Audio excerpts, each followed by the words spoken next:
கிருஷ்ணகிரி போசூர் தேசிய நெடுஞ்சாலையில் நிகழ்ந்த சாலை விபத்தில் உயிரிழந்த 17 பேரின் குடும்பங்களுக்கு முதலமைச்சர் செல்வி ஜெயலலிதா ஆழ்ந்த இரங்கல் தெரிவித்துள்ளார்.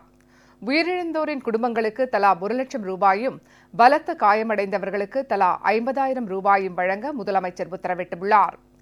முதலமைச்சர் செல்வி ஜெயலலிதா வெளியிட்டுள்ள அறிக்கையில், கிருஷ்ணகிரி மாவட்டம் மற்றும் வட்டம் கிருஷ்ணகிரி போசூர் தேசிய நெடுஞ்சாலை மேலுமலை குருபரப்பள்ளி என்ற இடத்தில் போசூரில் இருந்து கிருஷ்ணகிரி நோக்கி சென்று கொண்டிருந்த லாரியின் டயர் வெடித்ததில் நிலை தடுமாறி போசூர் சென்று கொண்டிருந்த தனியார் பேருந்து மற்றும் பின்னால் வந்த சீருந்துகள் மீது மோதியதில் 17 பேர் சம்பவ இடத்திலேயே உயிரிழந்தனர் என்ற செய்தியை அறிந்து தாம் மிகவும் துயரமடைந்ததாக தெரிவித்துள்ளார். இந்த சாலை விபத்தில் அகால மரணமடைந்த 17 பேரின் குடும்பங்களுக்கு முதலமைச்சர் தமது ஆழ்ந்த இரங்கலையும் அனுதாபத்தையும் தெரிவித்துள்ளார். இந்த விபத்து பற்றி அறிந்தவுடன் கிருஷ்ணகிரி மாவட்ட ஆட்சித்தலைவர், மாவட்ட காவல் கண்காணிப்பாளர் ஆகியோரை உடனடியாக சம்பவ இடத்திற்கு சென்று மீட்புப் பணிகளை மேற்கொள்ள தாம் உத்தரவிட்டபடி அவர்கள் அப்பணியினை மேற்கொண்டுள்ளனர்.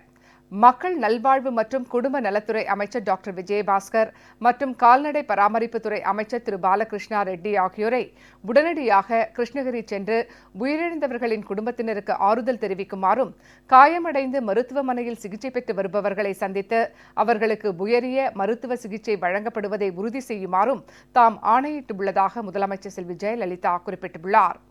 இந்த சாலை விபத்தில் காயமடைந்து மருத்துவமனையில் சிகிச்சை பெற்று வருபவர்களுக்கு நல்ல முறையில் சிகிச்சை அளிக்க மருத்துவமனை அதிகாரிகளுக்கும் கிருஷ்ணகிரி மாவட்ட நிர்வாகத்திற்கும் தாம் உத்தரவிட்டுள்ளதாகவும், காயமடைந்து மருத்துவமனையில் சிகிச்சை பெற்று வரும் இவர்கள் விரைவில் பூரண குணமடைந்து வீடு திரும்ப வேண்டும் என்று விரும்புவதாகவும் முதலமைச்சர் செல்வி ஜெயலலிதா தெரிவித்துள்ளார்.